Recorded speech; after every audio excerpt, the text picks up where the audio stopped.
La Fabrique Audio présente La Petite Histoire. www.lafabriqueaudio.com. Depuis quelques mois, il y a une série qui cartonne sur Netflix. Il s'agit de la série Wednesday Addams. Mercredi, la petite fille atypique avec des tresses toujours habillée de noir, qui ne sourit jamais et dont les parents sont des gens particulièrement étranges. Si vous matez la série en ce moment, vous avez vu qu'on découvre la vie étudiante de Mercredi Addams, qui a bien grandi d'ailleurs. Mercredi qui est désormais dans une école de magie particulière. Et donc, aujourd'hui, dans la petite histoire, on se pose la question, est-ce que la famille Addams a réellement existé ? Ou est-ce que c'est tout simplement le fruit d'une imagination débordante de son créateur de talent ? Ah ouais. Quelle histoire, ça aussi.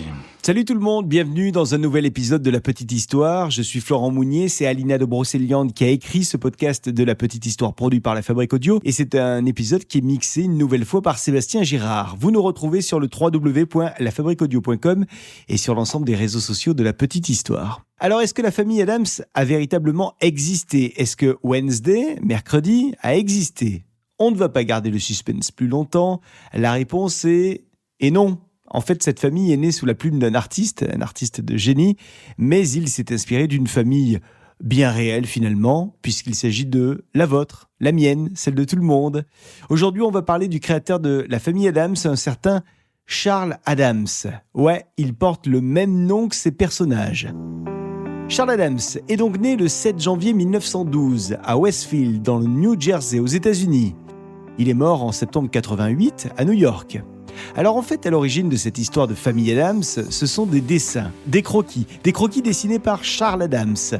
Car en fait, Charles était connu pour son humour noir, mais aussi pour ses personnages macabres et ses croquis. Et d'ailleurs, ce sont des croquis qu'il signait sous le nom de Chaz Addams, et non pas Charles Addams. Alors à la base, Charles fait donc des dessins humoristiques qui finissent par devenir célèbres à partir de 1930. Ces croquis doivent en fait leur célébrité au magazine américain que vous connaissez, The New Yorker, qui publie dans les années 30 de nombreux recueils et de nombreuses bandes dessinées de Charles Addams.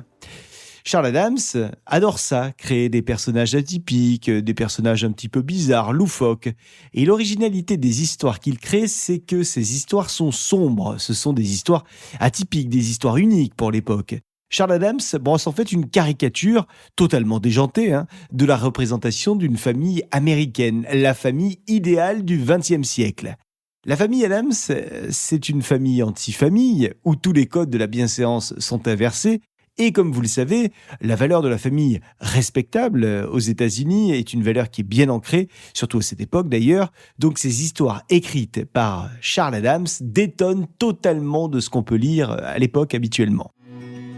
Et ça plaît au public et du coup, pour Charles Addams, ça cartonne. Les propositions commencent à pleuvoir. Les producteurs viennent voir Charles Addams pour lui proposer des créations de films, des créations de séries, des adaptations de comédies musicales. Tout le monde veut cette famille loufoque. Tout le monde veut voir adapter cette famille dérangée. Alors Charles se met à peaufiner son univers, il rajoute des membres à sa famille, un oncle, un voisin, etc. Et il intègre de plus en plus d'aventures rocambolesques. Tout ça pour donner une ambiance encore plus sombre, plus noire, plus humoristique. Le genre d'ambiance qu'il sait parfaitement créer sans problème. Mais c'est surtout grâce à la série qui arrive dans les années 60 que la famille Addams va vraiment dépasser les frontières. En 1964, une série télévisée américaine intitulée La famille Addams, The Addams Family, est donc diffusée sur le réseau ABC. Et c'est à ce moment-là que la renommée de la famille Addams prend son envol. 10 ans plus tard, une autre série débarque à la télé, une série d'animation cette fois-ci. On est en 1974. Et puis, quasiment 20 ans plus tard, c'est au cinéma que débarque la famille Addams, dans un film en 1991, La famille Addams, un film américain réalisé par Barry Sonnenfeld. Un film totalement déjanté, avec une musique là aussi reconnaissable entre mille, et là on claque tous des doigts.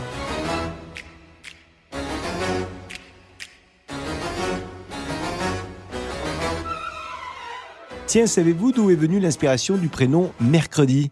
Mercredi Addams. Eh bien, le prénom de Wednesday Addams serait en fait tiré d'une phrase très célèbre, une comptine pour enfants qui date de 1838. Une histoire intitulée Monday's Child, dans laquelle on peut lire que l'enfant du mercredi est un enfant plein de malheur. C'est donc pour ça que Charles Addams aurait choisi ce prénom de mercredi pour son œuvre. Et d'ailleurs, certains disent que Charles a toujours cru, dur comme fer, que la personnalité des enfants peut être différente en fonction de leur jour de naissance.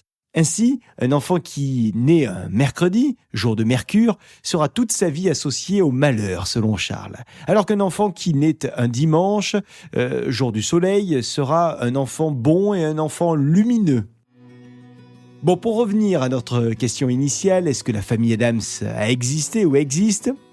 La réponse, vous l'avez entendu, c'est non, un grand non, mais finalement la famille Addams existe puisqu'elle est présente en chacun de nous, dans nos familles qu'on connaît bien.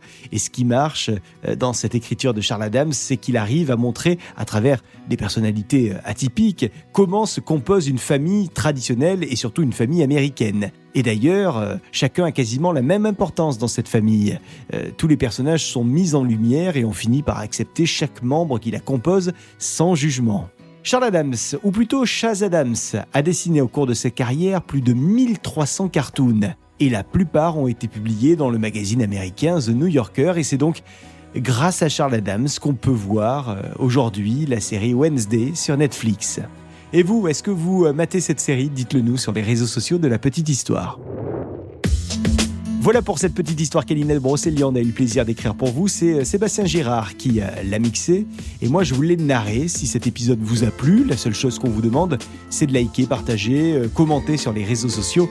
Et abonnez-vous également pour être au courant de chaque sortie d'épisode. On se retrouve la semaine prochaine avec une nouvelle petite histoire. La Fabrique Audio présente La Petite Histoire.